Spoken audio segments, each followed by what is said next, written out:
Anyway, here, I'll start off with this real quick while I go help my mom out. Okay, I'm gonna be back in a second, okay? Without doubt, America's most influential diplomat of the 20th century. Hold on. So help me God. So help me God.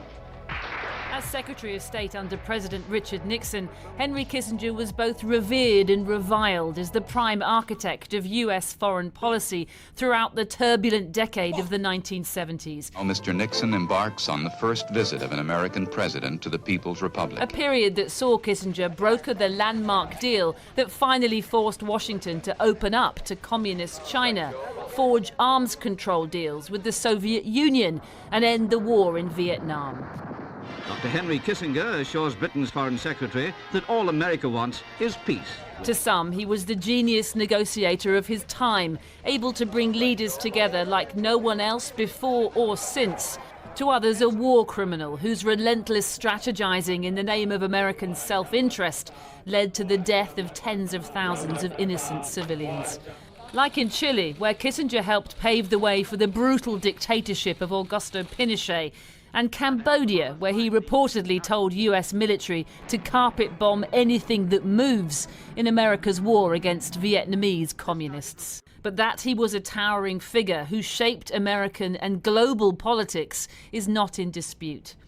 Kissinger came to America as a young boy, a German Jewish refugee escaping the Nazis before the start of the Second World War. Inside the White House, he later enjoyed almost unbridled power. Famously flying in secret to Beijing, where he met with Chinese leadership and helped to carve a delicate path between the world's two biggest superpowers during the height of the Cold War that's still the basis of their relationship today. It earned him almost royal status in China, as was evident just 4 months ago when Kissinger was warmly welcomed by President Xi Jinping. And he was controversially awarded the Nobel Peace Prize in 1973 for his part in helping to broker an end to the Vietnam War, although critics argued he could have made the same deal years earlier and saved thousands of lives. Beyond foreign policy, the gravelly-voiced Kissinger relished his image as a political pin-up. He was known as a ladies' man and had a brand name that was unheard of for the typically staid world of backroom diplomats. But he was a diplomat like no other. It's an honor to have Henry Kissinger with us. He's been a friend of mine for a long time. Kissinger would advise 12 US presidents, and while not every one of them agreed with everything he said or did, no one will ever doubt that his was a remarkable, if controversial, career. A young immigrant who went on to become the most influential architect of American foreign policy of his generation. Siobhan Kennedy. Well, joining me now is the Sundance and multi-Emmy award-winning filmmaker and author Eugene Jarecki. He directed The Trials of Henry Kissinger, a 2002 documentary film which examined alleged war crimes. Thanks for coming on the programme, Eugene. He can't have liked the title of your documentary very much, can he? Well, we did hear some rumors about Dr. Kissinger's way of receiving the film when it came out. There was a very large 20-meter billboard hanging over Times Square, rather near his office, that said, "I think he's a war criminal," which quoted the late Christopher Hitchens in his estimation of Kissinger's career. But I will say that the movie, as you may know, it borrowed its title in a way from Christopher Hitchens' work, which was a book called The Trial of Henry Kissinger, which I would suggest everyone read. It's a masterpiece. With our film, we changed the title to be The Trials of Henry Kissinger, to include those trials and tribulations that Kissinger himself went through, which I think are necessary. Sorry, my mom fell yesterday, and she just got back from the doctor, so I had to carry her up the stairs. She's all right. It's fine. It's okay. But that's what I was doing. Okay. Yes, she's okay. Everybody calm down. I should have never. I don't like mentioning stuff like this because some of you motherfuckers get super parasocial for no reason. It's fine. Everything is okay. Stop talking about it. Let's move on. Okay? Okay.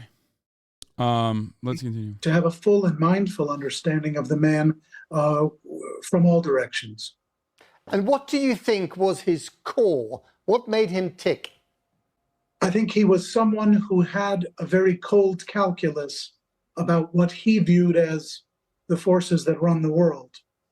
They're not views that I agree with, and they're not views that many humanists would agree with, but I'm sure that Dr. Kissinger, were he... Am I a fan of Christopher Hitchens at all?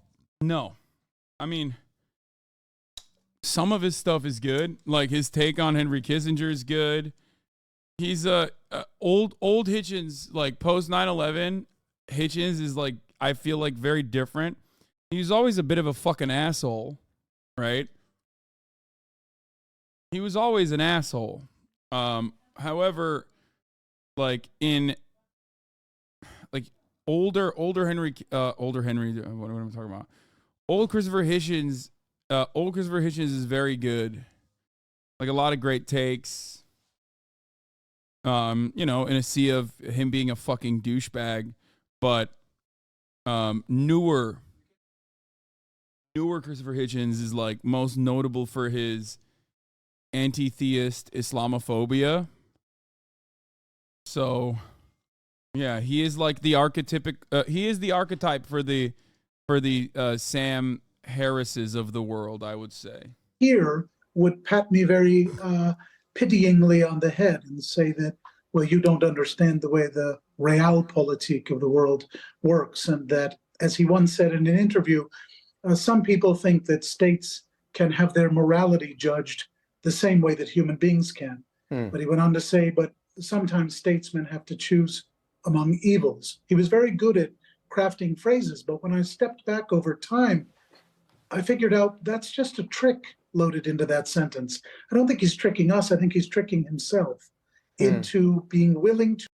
His anti-theism was good. His being pro-war in Iraq, Afghanistan was bad. I mean, the reason why I'm getting mad at that is the reason why I mentioned that critically is because, like, yeah, anti-theism pre 9/11 is like mostly even-handed, regularly shitting on the dominant forces like Christianity and Christian supremacy, Christian fascism, Christian nationalist fascism. Post 9/11 anti-theism, it turns completely into unregulated, unrestricted, brain-broken, neocon, policy-backed, Islamophobic, war on terror sentiment. It's also incredibly racist. I have my criticisms of religion, as you guys know. I am very much against fundamentalism. I am very much against reactionary conservatism in every nation. I am very much against using religion as a template for dishing out oppressive structures and engaging in violent actions. But I also understand that religion is basically a tool. It's simply just an extension of ideology. Okay? And therefore, it can be used to rally people to do good. Religion has been on both sides of the both justification of slavery and also on the abolition of slavery. So it's just like everything else. There is, for many people, a real reason for it. People believe it. People truly love it, care about it, and make it a core part of their identity. I'm very forgiving, I would say, of people who do stuff like that, both for religion or any other thing.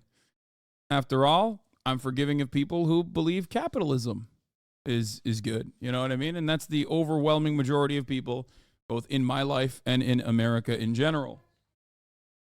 So you just have to be normal. And I do think that anti-theists, in many circumstances, end up moving beyond the boundary of normal criticisms and just oftentimes reinforcing like really racist dogma.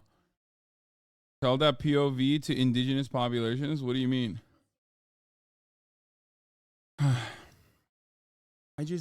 People always say this kind of thing, but I think it's silly. I've already talked about it. As long as it's not hurting anybody, if your own moral framework is in some way shaped by religion, and it's not actually harmful at all, then who gives a shit? Like, who gives a fuck?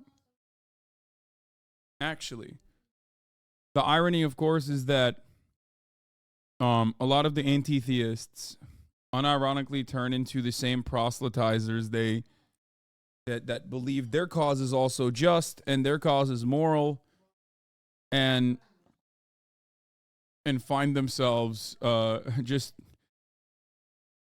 basically being either really unwelcoming and outright hostile to those who express their religious beliefs in any way,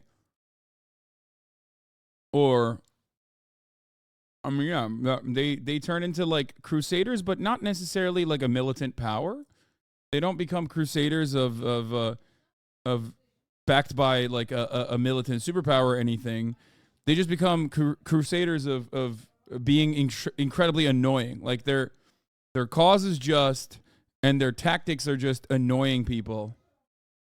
You know, Redditors, which is ironic because once again, this is a community where it's like what 76% atheist and agnostic, 76%. Okay, people who are religious in this community are demonstrably a minority. Okay, and yet whenever the topic comes up, it seems like the chat oftentimes, and we've cleaned this up a lot, but it seems like chat is oftentimes not necessarily talking about this community or religion's impact or whatever, but instead talking about like how they were bullied at fucking Catholic school or some shit. Like I always feel as though I'm talking to people who are duking it out with their own personal demons, their demons of development. Anyway, how do you know the religious breakdown of your viewership? We run polls regularly in this community, sometimes twice a year.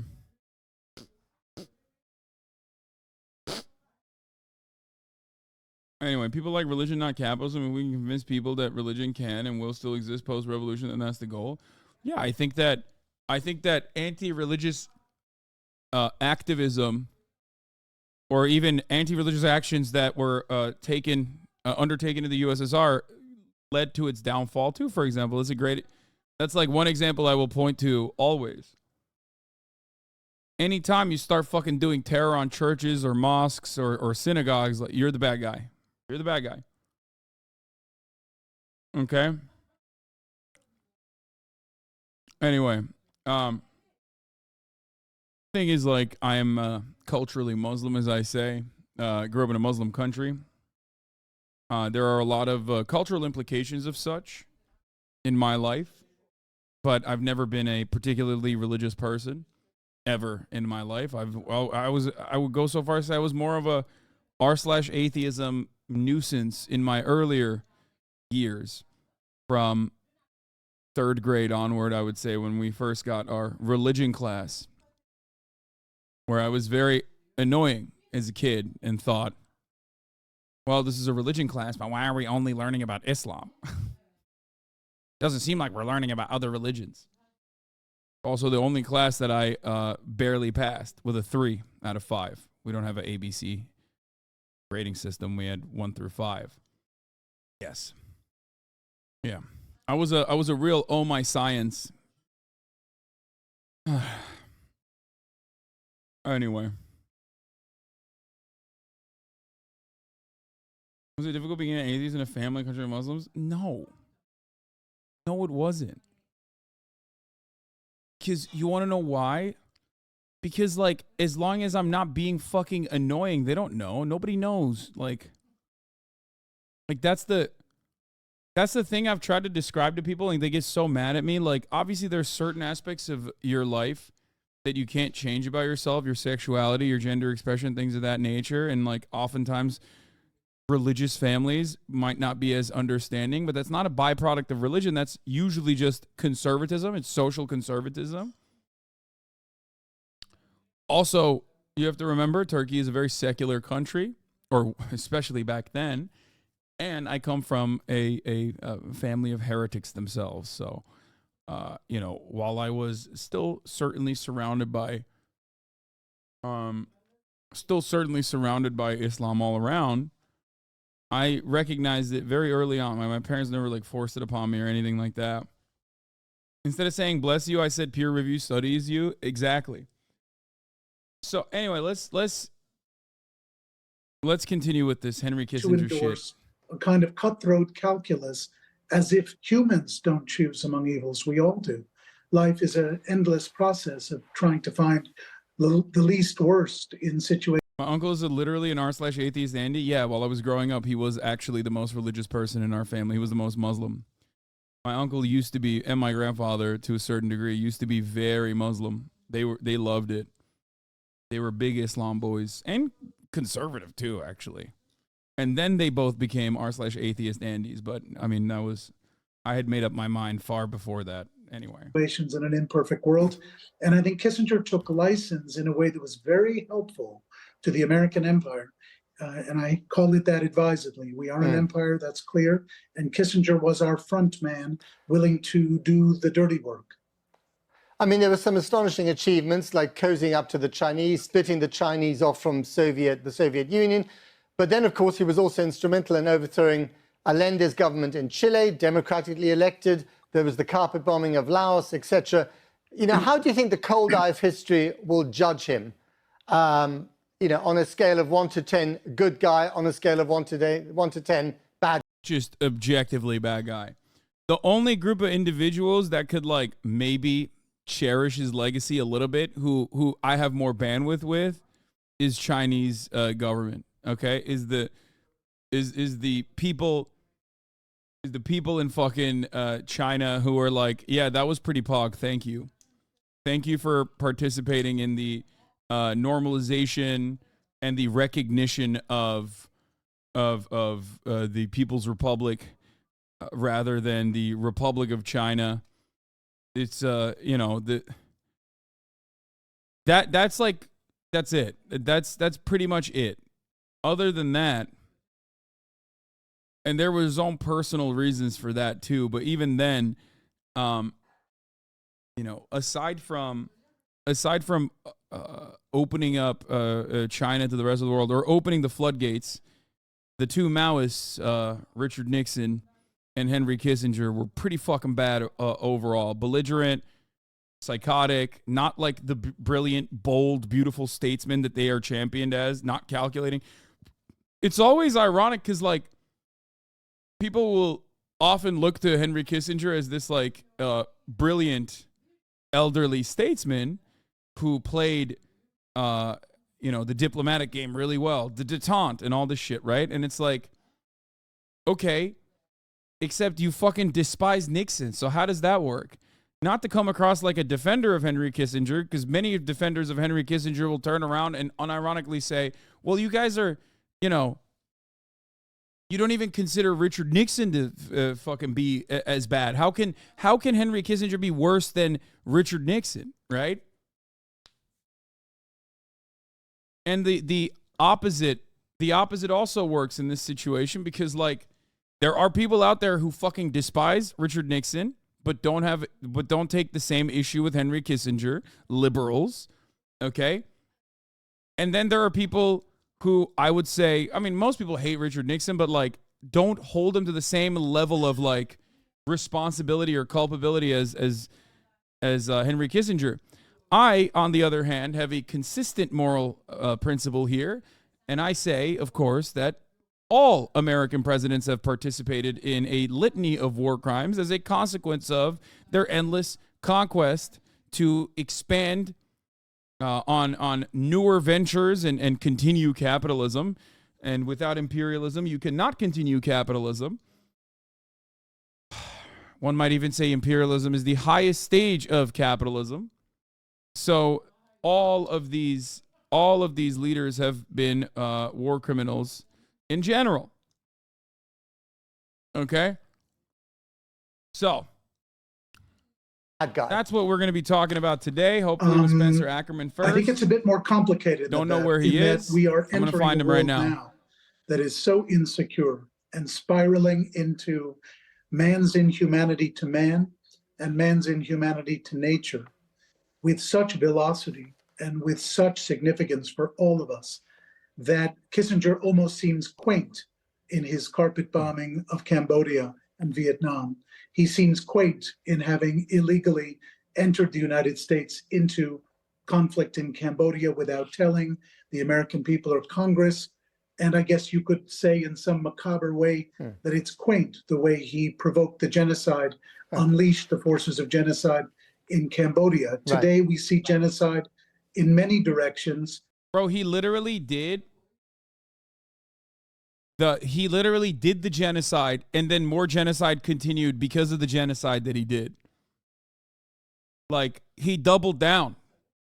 He double booked on the genocide front. It's pretty fucking wild. I mean, timestamp recently, Kissinger asked about Cambodia, doesn't like the question. No fucking way. Controversy. The bombing of Cambodia, the war in Vietnam, Argentina, Chile. Many of his critics. Hey, look at them, Code Pink. You know, Russian Andes. Classic. Were not even alive when the events they condemn. Who was worse, Dick Cheney or Henry Kissinger? What do you mean? No, it's not a question. Guys, when I hope we can put to rest why I say America bad so fucking frequently, because this is like a regular criticism that I get from people. Whenever I say America bad, they say, Hassan, that's all you say. That's all you say. It's like, no, I actually tell you why America is bad.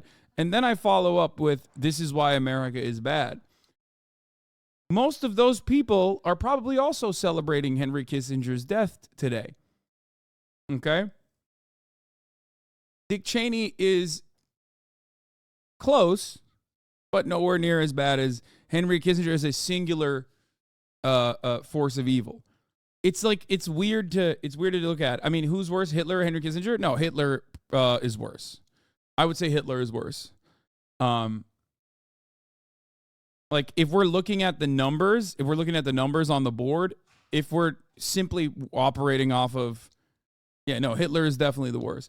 If we're looking at the numbers on the board in like contemporary history, I would say Hitler definitely is worse, because of all the death and destruction and destabilization that happened on top of the Holocaust as well. So his death toll is like still much higher than Henry Kissinger. But as far as Henry Kissinger goes, like he's definitely, I would say he's up there. Yeah, Hitler did a literal personal domestic genocide that's pretty hard to top. And then on top of that, World War II, which is like, tens of millions of dead.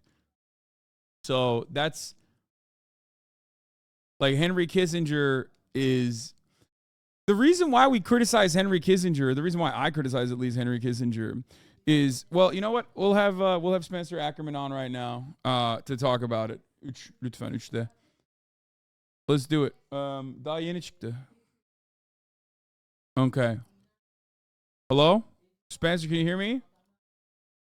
Hello. Also, while we wait, Spencer Ackerman of Rolling Stones and many other places, he's a brilliant national security reporter. He's author of Reign of Terror and Waller versus Wildstorm. I have him on right now. I'm going to be talking to him about Henry Kissinger. He wrote this obituary, I assume, a long time ago. But right now we're experiencing a little bit of technical difficulties, which you might also experience if you don't subscribe at the top of the hour when there's a 3-minute ad break. I'm going to run it now. Hold on. I can't see or hear you. Hello. Can you hear me? Oh, wait. I think you're talking. I saw the green bubble pop up. Hold on. Let's see. Output device. Hey, can you see me? Can you hear me? Yes, I can hear you. Perfect. And I can see you. Let's go. Dude, we went from Mike Isaac to you with the wonderful mustache combo. This is like everybody I have on the stream has like a powerful mustache. Can you hear me? Oh, I don't think you can hear me. Hold on. All right, I can see you, but you cannot hear me. If maybe this works in.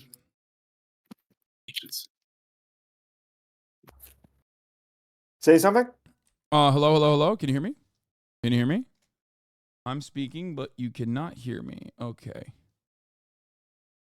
Hold on. Let's figure this out. How do we figure this out? How can we figure this out? Can you see or hear me? Yes. All right, hold on. Yes, I can see and hear you. Okay. I think you need to I don't know why I swap can't see or your hear you. audio source on settings on Discord. Hit the All right, give me 1 sec. Next to your name on the left corner, bottom left corner. Bottom left corner. Okay. User settings, click on voice and video. On user settings, click on voice and video under app settings, and then change your output to byte. It's under app settings, change audio output device. Okay, I hear you. Oh, I'm going. I was running my Yeti as the input, but there it is. Didn't have Okay, it in perfect. yeah. We did Sorry it. about that. No Okay, problem. look, we succeeded. Yeah. I started off by saying after having Mike Isaac on, I'm having you on this week. Two powerful mustachioed journalists. Also, I used to work with Mike like 12 years ago at Wired. I love that guy. Oh wow, that's sick. Okay, perfect. I'm gonna have Noah Colwyn on as well. I don't know if you have good words. Oh, great. No, that's perfect. I can't wait to. Perfect guy to have in this conversation. Yeah, he's apparently Blowback season. What are they on? 5 now? Let me take a look. Yeah, I think Blowback season 5 is going to specifically feature Kissinger. Which, by the way, I mean, if you're doing anything about Blowback, I mean, oh yeah, they're doing it on Cambodia. Apparently, it's certainly he's certainly the perfect guy. But yeah, so you wrote an obituary, which many people are, at least in my community, were very excited to read. I want to ask you, every journalist, it's almost a cliche, every journalist has an obituary for Henry Kissinger. When did you actually write this? So, if you don't mind me asking. my friend, no, it's fine.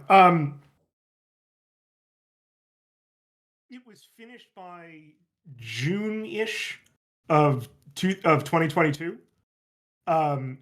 And it was commissioned. My friend Noah Shackman, who I worked for at Wired and then again at the Daily Beast, who's now the editor-in-chief of Rolling Stone, right before we each left the Daily Beast, Donald Rumsfeld died. And we did an obituary that Noah headlined something like Donald Rumsfeld, killer of 400,000 people, dies peacefully. And we definitely knew, particularly seeing how I think pretty straight, like a recitation of Donald Rumsfeld's record there was in that piece, compared to like the way a lot of other obituaries of him, soft pedaled the destruction he unleashed upon Iraq, Afghanistan, and beyond. We really wanted to do something again, and I think fairly soon after he got to Rolling Stone, like he thought, Kissinger is something like 98 years old, might as well have something ready. So he asked me if I wanted to do it. I could not have said yes fast enough. I spent at least a couple weeks reading and rereading stuff. Whatever anyone wants to think about Seymour Hersh at this point in his career, when he wrote The Price of Power, his biography of Kissinger, like he was at the absolute height of his powers. That book is really incredible, especially considering how much of it Hersh reports himself, based on really extensive shoe leather reporting that he did. there's I'm going to forget the guy's name, but he was the justice minister in the communist regime in Vietnam after the American War defeat, and he wrote a memoir. He wrote something called Viet Cong Memoir about his time in the revolution, and it was interesting to reread that to see like the Vietnamese perspective, which is surprisingly respectful of Kissinger, like in the way that they, the guy wrote of an adversary, a defeated adversary, so it probably has that flavor of perhaps magnanimity, but nevertheless, like there was a respect for what they saw as Kissinger's intellect in implementing an evil policy that wreaked devastation upon their land. So after a while, I just like wondered if there had been some secret deal that Kissinger had made with some kind of metaphysical power, because time went by and he just hadn't died. And after, it was weird then when he finally died last night, and then they published the piece at Rolling Stone, to suddenly like reread some of it because it had been so long. Yeah, it's I mean, he was at his time of his passing.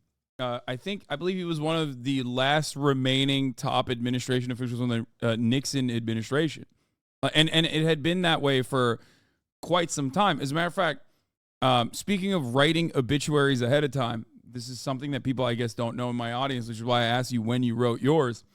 In the New York Times obituary for Henry Kissinger that immediately came out, one of the journalists that had written, that had contributed to said obituary, had passed, I believe, 13 years ago. Yeah, that happened. Yeah. So like that is how. Yeah, here it is. The Financial Times had Henry Kissinger's obituary prepared so long that one of the people who wrote it died in 1999. Incredible. Malcolm Rutherford. Like that, yeah. R.I.P. Malcolm.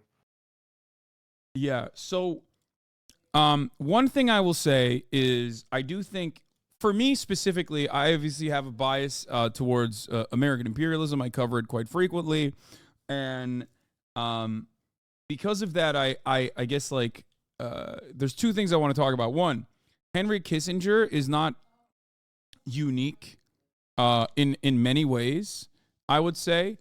I don't think that his policies, like if we look at a broader analysis of American imperialism, American involvement globally post-World War II, I would say that every single administration has had its own version of war crimes, and which Henry Kissinger in many ways continued. Indonesia in particular comes to mind, maybe accelerated, but still continued on the same trajectory.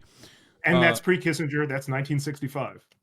Exactly. And I think that, and post-Kissinger as well. So in many ways, I think Henry Kissinger is a good person to use as a jump-off point to describe to people America's like Cold War policies, especially because he's like widely regarded by many as just a bad guy, surprisingly so. Obviously, outside of the foreign policy apparatus, outside of like, people who consider him an elderly statesman, people in actual position of power, they love him. But most Americans, I would say, even liberals across the board, are not too fond of him. Like boomers still have that Cold War era liberalism, and I guess like that plays a role in his in everyone roundly criticizing him. So I like to use him as a jump off point, but I don't think that he is he was uniquely evil, but I don't think that he is deviated away from American foreign policy as a whole. So the way I would put it is that Kissinger is not unique, but he is exemplary from the perspective of whether you want to look at it exclusively as a product of the Cold War, or if you want to look at it more broadly as the rise of American imperial hegemony, or something like that. You would look at Kissinger and say, like, that's the GOAT. Like, that's the best to ever do it. The person who not just takes the experiment as far as it can go, like beyond the boundaries of what was acceptable at the time. And that therein, I think, lies really a reason that you identify for why there's this, hesitation even among like Cold War boomer liberals to be like the full embrace of Kissinger, but we'll get there in a second. Kissinger is like the unmasked face of what American foreign policy is. That there's no, and that's why it's so grotesque to see the adulation for him, the fame, the wealth, the deference from all sides. The idea that like this was essentially from, you could really say, one of the absolute titans of American statecraft, seen as such by those who want to be like him. There's a line in the piece that's like, when Anthony Lake or Hillary Clinton looks at Kissinger, however much they might find, this or that thing that he did beyond the pale or even, morally despicable, they see themselves as they wish to be. Kissinger, it's, the myth and the legend of Kissinger more than the actual reality, but like, there was, until it became useful for neoconservatives later to kind of rewrite this as a period of weakness that accelerated turns to like militant neoliberalism would rectify. But back then it looked like Kissinger had given American foreign policy salvation from the ashes of Vietnam. And over time, it became more and more distasteful to dwell on what those ashes were made of and what the emergence from them was in terms of continuity rather than departure. And there you have, among other things, the illegal bombing of Cambodia and Laos. And Cambodia, just to do one thing about this, because a lot of people have focused on the headline of the piece. Cambodia was a formally neutral country in the Vietnam-US conflict. Bombing it, to say nothing of how extensively Nixon and Kissinger bombed it for, it was, I believe, 14 months of secret bombing, a secret bombing in which something like 100,000 out of Cambodia's population of 7 million perished. A bombing about which Kissinger said to his aide, Al Haig, anything that flies, anything that moves. So when we talk about Henry Kissinger as a war criminal, we're not being hyperbolic. Like all of the things I have described, bombing a neutral country, anything that flies, anything that moves, not the basis of, sorry to be a little bit all over the place here, but the basis of international humanitarian law, such as it is, save your jokes, we know them, none of them are wrong, is what's called the principles of proportionality and distinction, which is to say you distinguish enemies from civilians, and from proportionality's perspective, you only take the amount of force minimally necessary, to achieve your objective. We've blown through all of these conditions. Then we get to illegal from the United States' perspective because it was not a declared act of war by Congress. This plays a crucial role in the creation, not that it will ultimately matter in practice, of the 1973 War Powers Resolution meant to stop secret bombings like this and non-declared wars proliferating all over the globe. Now, fast forward 40 years. That just is that is uncontroversially a picture of American foreign policy as a post 9/11 feature. And I would argue that one of the reasons that it has been able to become that way is because there was absolutely no consequences for Henry Kissinger. This was at one point in time, I did not know this until I did my research for this piece.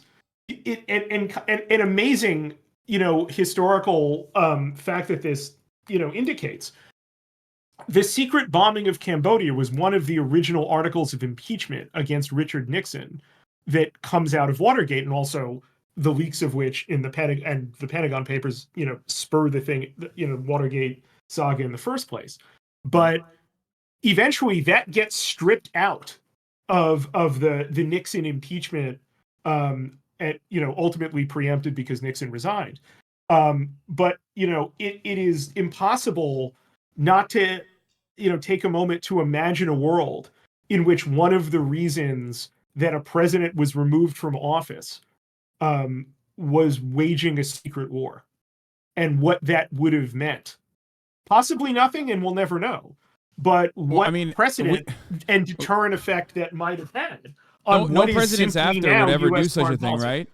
No president after would do such a thing. Wage secret I know. wars. Certainly not. 4 in a row. Yeah. Yeah, exactly. No, I think that a level of accountability instilled in that moment maybe could have potentially at least like reined America's bloodthirsty endeavors in just marginally, or at least like apply some level of process to it, because it's not like Western powers are somehow better than all of our foreign adversaries that we often orientalize and look at or look down at. Like an example I use often is there's bribery that is commonplace in some countries like Pakistan, right?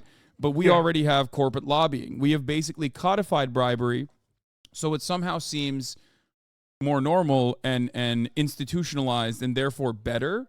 And this in and of itself would have probably found, like, the American powers would still figure out a way around it. There are rules for it this way. Yeah. There are rules for it that route bribery into like the realm of the respectable.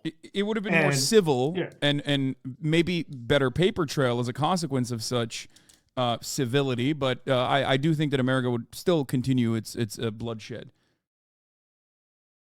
Yes, I mean, this was also,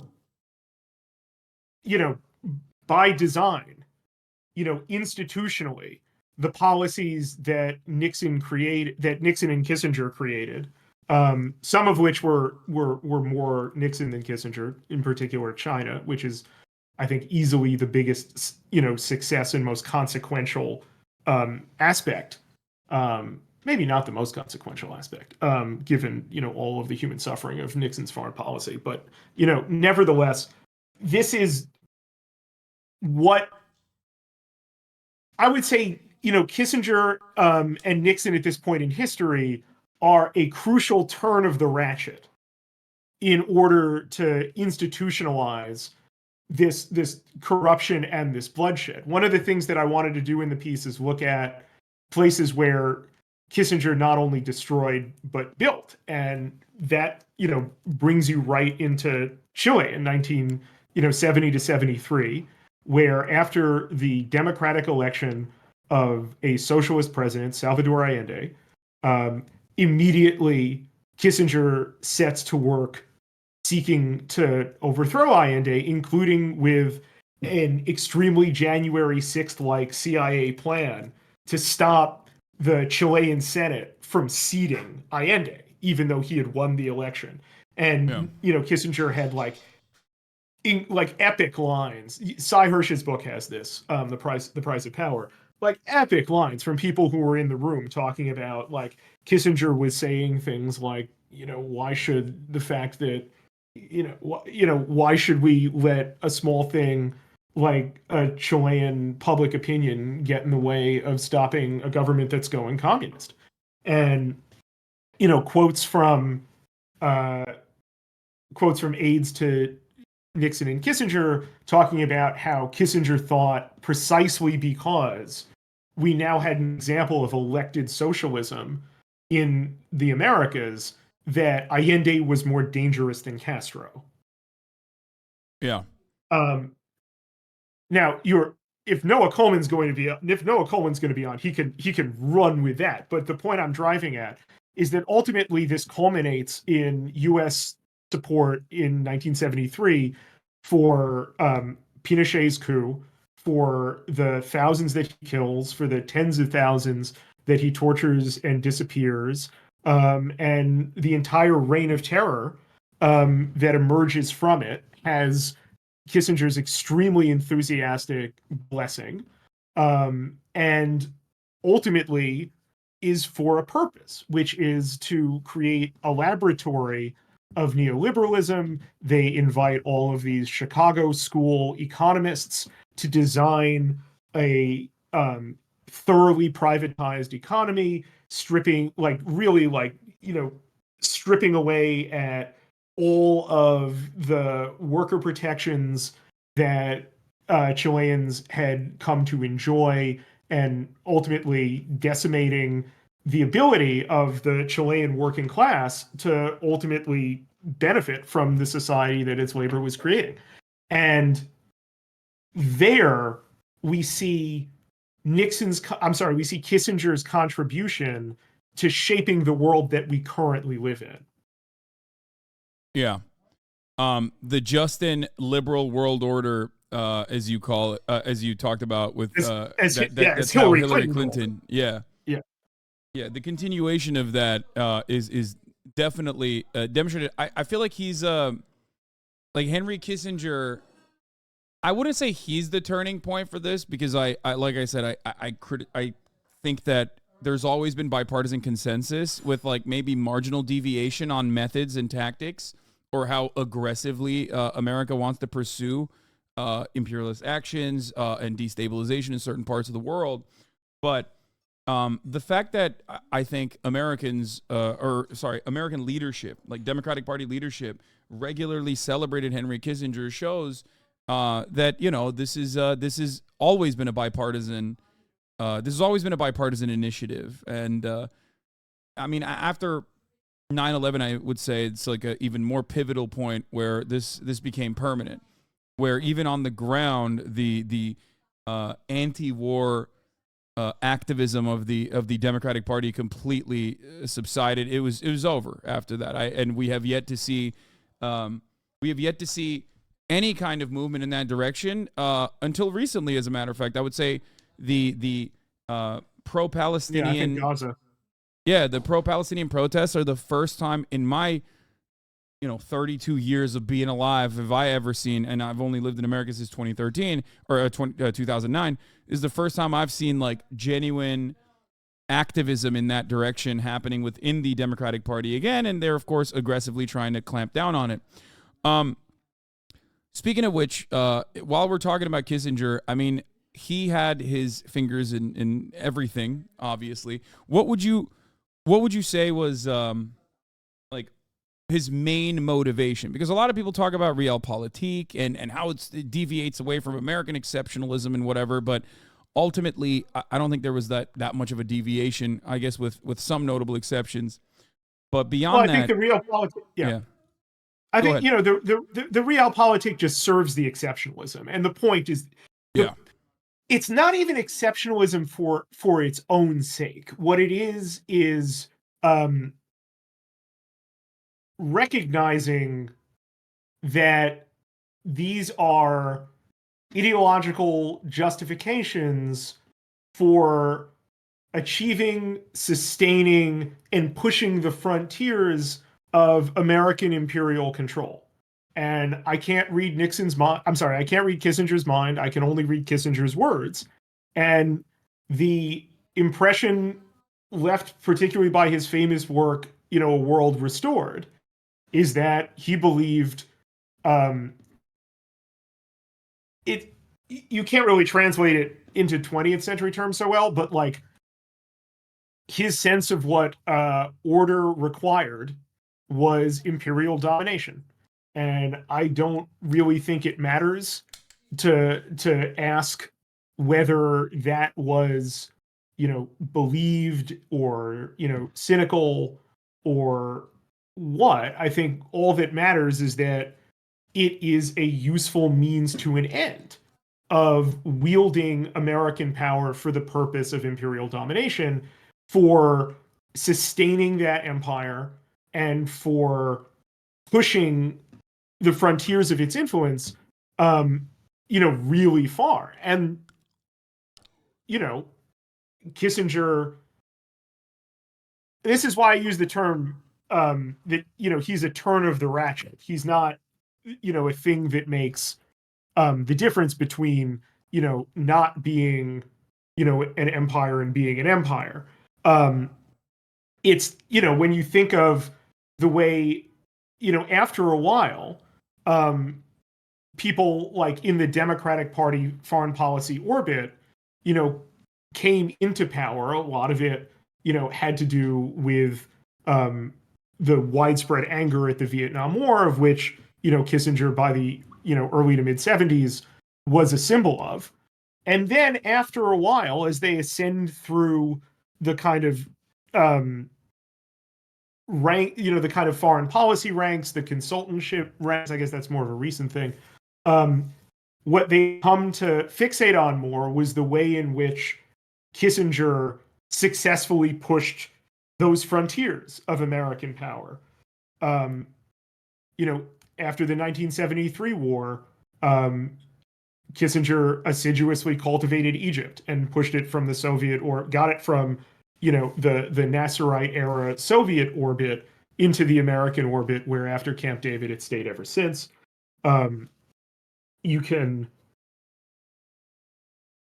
I think, probably view Chile in the same way in terms of there's also a continuation here that I'm personally very interested in, because like I think in some ways you can draw a direct through line from that onwards, with some exceptions along the way with Yitzhak Rabin maybe, but even then not too much of a deviation from the standard, all the way to the Abraham Accords of like cutting out, like securing relationships with regional partners, regional Arab leadership, and cutting out Palestinians from the deal altogether, while simultaneously, at this point it's a little bit different because like those relationships have become permanent. These are basically de facto client states now, like the Gulf nations in the region. But at that time, ripping Egypt away from any kind of Soviet sphere of influence, and then doing that while simultaneously, secretly and sometimes not so secretly backing the Israeli leadership, I think,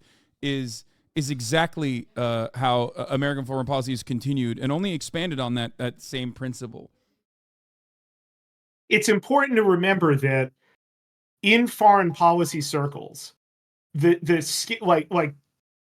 circles that make foreign policy, as opposed to discussing it from the outside, or like from the briefly out of power.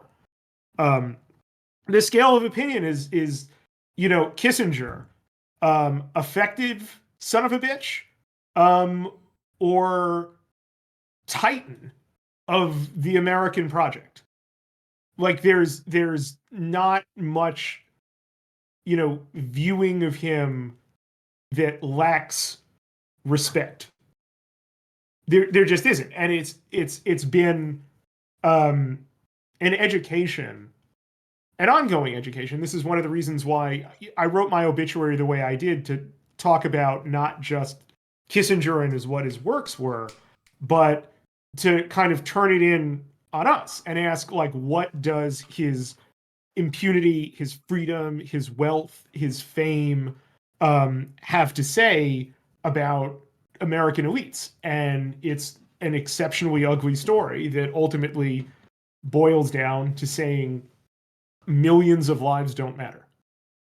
Yeah, I think that Henry Kissinger's endless interest in brown nosing and also like playing the role of like a rather famous figure, despite being like a dude with a PhD from Harvard and then onwards, and a guy in a prominent political role, like the fact that he was able to also play the song and dance of being a part of like the New York elite, and maybe even his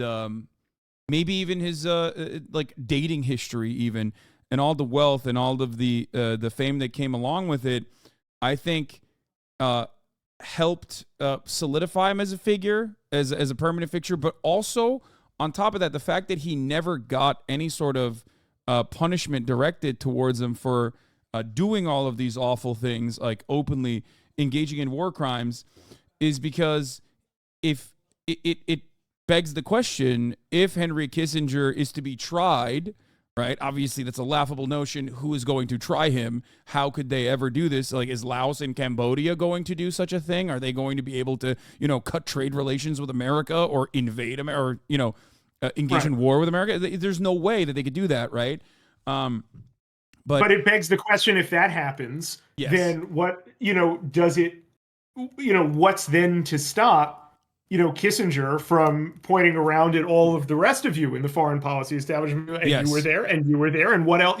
What about the Bundys before me? What about on and on and on? Yes, because every single American president and every single administration before Kissinger, and certainly after Kissinger, has conducted themselves in an almost identical way. Even though he was, exceptional, as you said, in the way that he conducted his affairs, he was exemplary. He was exemplary. Sorry, not exceptional. He was exemplary. You have George W. Bush, Dick Cheney in that administration, and many members of that administration, which should immediately be tried for war crimes, right? And pretty much every single president. And again, there's a lot of talk, and understandably so, and appropriately so, about normalization and the dangers of normalization. And, something that I kind of write about a lot is the unresolved status of the war on terror. And one of the reasons why it feels not unresolved, since October 7th is a different story, but one of the reasons that it is often felt in the popular imagination to be resolved is by how normalized it just became, until it was no longer newsworthy, even when the stuff wasn't hidden from the public view, which it more frequently than not was. It was no longer exemplary to say, well, another drone strike. It's just what U.S. foreign policy becomes. And it's really important to remember that this is a choice that publics make, that they can also not make if they organize themselves and they are strong enough to make these demands. And with Nixon and Kissinger getting away with it, I should say, Nixon resigned. Kissinger did not. So Nixon was disgraced. Kissinger never was. And the way in which that created not just a sense of that what he did could ultimately, be defended, it, teaches no different than, you teach a child, oh, that's actually okay. There's no consequence for that. And more people then become eventually, it's good that we, it's necessary that we do this routinely. And then it becomes, it's valorous that we do this routinely. And Kissinger, by, going from, outrage and resignation, the famous defense intellectual Thomas Schelling, denounced the secret bombing of Cambodia once it became public. And now, people don't bat an eye at this stuff. And it becomes just sort of part of your resume in the foreign policy establishment. And it's weirder if you don't have it. Yeah, I think it also makes it much easier, in my opinion, to just never really talk about the awfulness of that era, because that makes it easier to justify what we're doing now.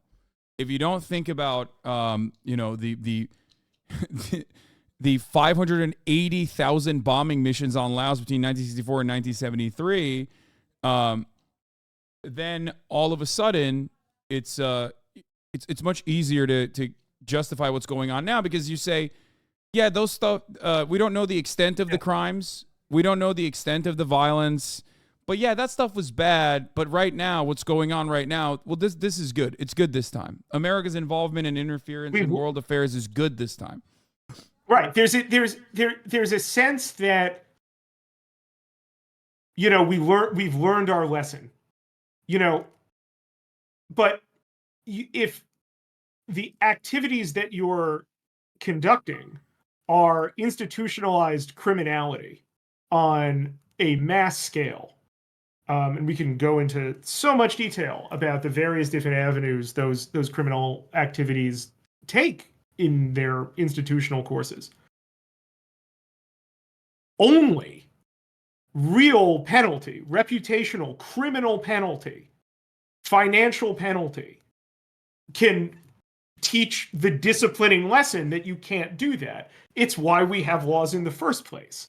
It's just that this is an enterprise where, only the low-level torturer, if that, bears the consequence of the institutionalized criminality. And the point of making that person bear it is to say what they did was criminal, but that was different than what we did, which was policy. Yeah. It's also identical in the way that we conduct our affairs globally, where we look at we look at foreign adversaries and their war crimes, and plenty of foreign adversaries have engaged in such actions. That much is this is definitely not certain. not an exclusively American activity, even if it is an American particular competency. Yes, the only difference between us and them, however, is that when our foreign adversaries engage in acts that would be declared understandably war crimes, that is an opportunity for America to engage with them and actually do our much more devastating war crimes to them without any such condemnation. The grip of power that America has on the international rule-based order dictates that we get to do war crimes when our enemies, when our foreign adversaries have done any kind of war crimes. And even if they haven't at that point, we can just say that they have and then continue interfering in their affairs and being and devastating entire regions. This is why it's so important to challenge the concept of American exceptionalism. Because what American exceptionalism says is that, there's a story that American exceptionalism tells about, like, the uniquely virtuous and uniquely, freedom forged virtues that make America, reluctantly, a necessary force for good on the world stage. But what it's really saying is that the rules don't and can't apply to America. America enforces those rules. And secondly, it creates this just crazy framework for thinking that there should be no sense of consistency, that we don't judge these acts, in fact, by how disgusting they are, how damaging they are, no matter who commits them. We judge them according to who commits them. We admit their monstrosity when it suits American prerogatives. We deny its monstrosity when it doesn't suit American prerogatives. And when it suits American prerogatives, we will also aid, if not actively commit, such monstrous acts. I don't know if that is my Israel is a... in, but I'm streaming right now. I can't. Okay. Sorry. My family's right on the other side of the year as well. They're yapping, so I get it. What I was gonna say is, what you're describing is perfectly. It's so prescient, especially in this very moment where Anthony Blinken is in Israel once again, and the ceasefire, the 6-day truce is slated to end today, and oh my God, we know the monstrosity and the war crimes that Israel has committed, war crimes that have been green-lighted. You just also coined like a really insane phrase, if it turns out not to extend, 6-day truce. Like, that's a bleak phrase given the history of the region, the resonance, of course, with the 6-day war. Oof, that's a bleak one. But what was Blinken saying in Israel? He was saying the war is going to go back on. We expect it to operate within these parameters. I've definitely seen arsonists play firefighter before, but I haven't seen them play firefighter while simultaneously giving the arsonist the Molotov cocktail. Yeah. Blinken has said, as of an hour ago, according to Washington Post, that the pause in fighting has been producing results as more hostages are being freed. Yesterday, there was a point of contention between Hamas and Israel on how many hostages were being released and who the hostages were. I believe they produced 7 women and children amongst the remaining hostages that Israel claimed was not enough and that they were going to continue its bombing campaign, which I suspect is the reason why Blinken's there. Now, of course, I don't believe that Blinken is there because of his genuine interest in like maintaining peace. I think it's getting to a point where it is undeniably, like Israel's actions are undeniably becoming a problem for American foreign policy because it undermines American influence. And for Biden, sorry to interrupt you, and for Biden domestically, for the prospect of him being reelected.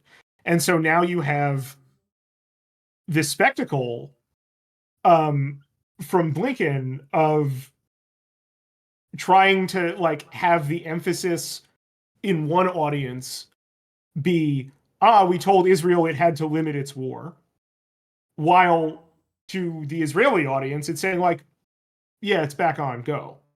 And right before what you called the 6-day truce, the Israeli defense minister, Yoav Gallant, was quoted as saying that once the truce ends, he expects 2 more months of war. Now, if you know anything of it, I'll just put it like this. It took 9 months for the US, the Iraqis, and the Iranians to oust ISIS from Mosul, a place where they had nowhere near the durable ties, local knowledge, like embedding in the local, patterns of life, infrastructure, all of it. That Hamas ISIS did not have a civil governance division actively working for the past 15 years. There's no way of so like it's militarily laughable to say that 2 months can achieve Israel's objectives. It can't, because Israel's stated objectives are euphemistic and function and pretty much pretextual. What Gallant is saying, they have 2 more months of international leeway as they judge it to decimate Gaza and allow pogroms in the West Bank. That's what 2 months means. That's the stakes of returning to a state of fighting instead of extending this truce. And there just shouldn't be like any illusion that there's something that like Israel can achieve in terms of the objectives that it set out for itself. It can't uproot Hamas. I mean, this was in many ways real. I wrote a piece about this, at the start of this for The Nation that was headlined something like, the lesson of 9/11 is that Israel cannot win its war. But the reality of the statement, what's clear about this is that it's not about uprooting Hamas from Gaza. It's about uprooting Palestinians from Gaza. It's about making Gaza uninhabitable. The death toll that we've seen already is going to be, we know, like from every war that's ever happened, from the warnings of the WHO right now, the deaths that are going to come from disease, from lack of the sanitation infrastructure, from the fact that Israel destroyed the healthcare infrastructure in Gaza. That's what's going to ultimately be even deadlier than, I don't even know how much the estimated death toll is at this point. Part of that is we can't figure that out. Yeah, we can't figure that out because Israel has destroyed the healthcare infrastructure that was reporting on the matter. Before they destroyed the healthcare infrastructure that was adequately reporting on the matter, there was also another moment where the Biden administration played a devastating role in undermining the confidence that they historically had on the Gazan health ministry by claiming that those numbers are unreliable in the aftermath of the Al Ahli explosion, which led to which played a major role in the propaganda war at the behest of Israel. Since then, I have seen so many times that the media changed its style guide, started reporting on health ministry numbers as like the Gazan Hamas-backed Gazan health ministry numbers, like always with a always a douse of skepticism.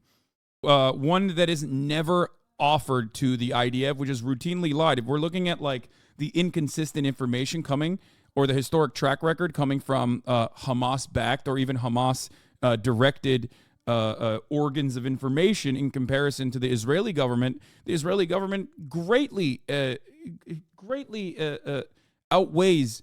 I mean, there's so much more misinformation that has come out of the Israeli front, both from Knesset members, both from all of the organs of information, and it definitely deserves skepticism. Like any serious journalist should be skeptical.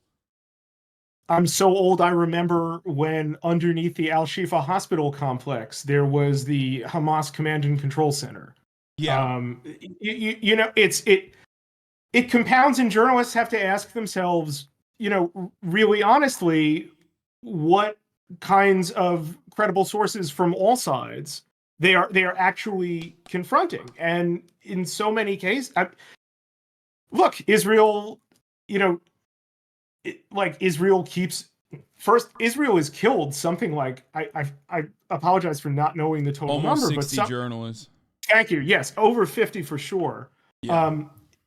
You know, since this has begun, and it stops journalists from seeing Gaza for themselves independently. And you know, to tie this back, because I think what my daughter was indicating there is that I'm going to have to go. To tie this back to Kissinger, I wrote a piece. This is also in the Kissinger obit somewhat, but I wrote a piece for The Nation that's in its current issue. I'm very honored to have that be the issue with Mohammed El-Kurd's incredible cover story, The Right to Speak for Ourselves.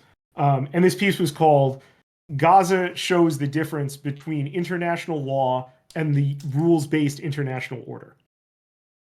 It is really just as obvious as it was for Kissinger being a war criminal. Israel, throughout the Gaza war and before, the occupation of the West Bank is illegal. It has been illegal for 50 years. So the routine violation of the normalized violation of international law by Israel can happen because Israel has something stronger than that. It has the U.S. rules-based international order, which operates on the rules of American exceptionalism that we've been talking about before.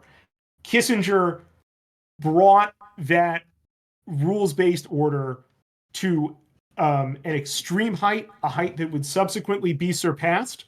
But in the Mount Rushmore of American empire builders, you know, he's like really high up as a statue, a monument soaked in blood. That's a weird metaphor to mix, but that's how I'm gonna get here. Okay, Spencer Ackerman, thank you so much for coming on. Hope to have you again. I hope to have you on again soon. But yeah, we'll be reading your work later on in the broadcast as well. Could I just say one more thing before I go? If any of this for me has made sense, and you are interested in superhero comics, on December 12th, the final issue of my 4-issue miniseries for DC Comics called Waller vs. Wildstorm gets published. That'll be collected and released in January. But very much that is a story about everything we've just been talking about as a kind of spycraft murder mystery. So just needed to plug that. Yeah, one thing I will say. Okay. I know you need to leave, but before you leave, as a comic book fan, and one who has made comic books himself, yourself, how do you feel about the Mossad Marvel hero? Oh my God! Have me back up. Her name is Sabra. I actually have. I mean, this will never get made, so I might as well say it.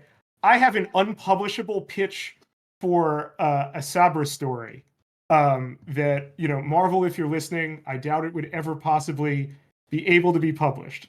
But I have some thoughts about writing Sabra and the purposes for which one writes Sabra.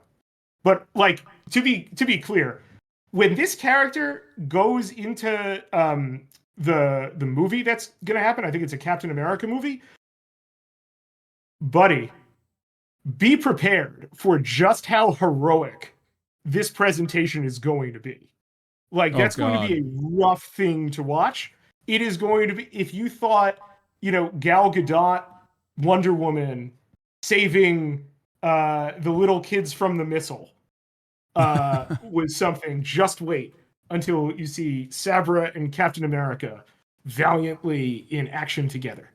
She's gonna participate in Sabra and Shatilla, but heroically. The bad guys. She's gonna or she's going to save a camp of refugees from a Sabra and Shatilla. Yeah. Oh, 100%. That's my favorite trope of America's war crimes are so awful that only our enemies must have done it in popular media, like the Call of Duty, the bombing of the Highway of Death. Being attributed to the Russians, like an act of grave evil. Of course, only our foreign adversaries might conduct themselves this way. We would never do that.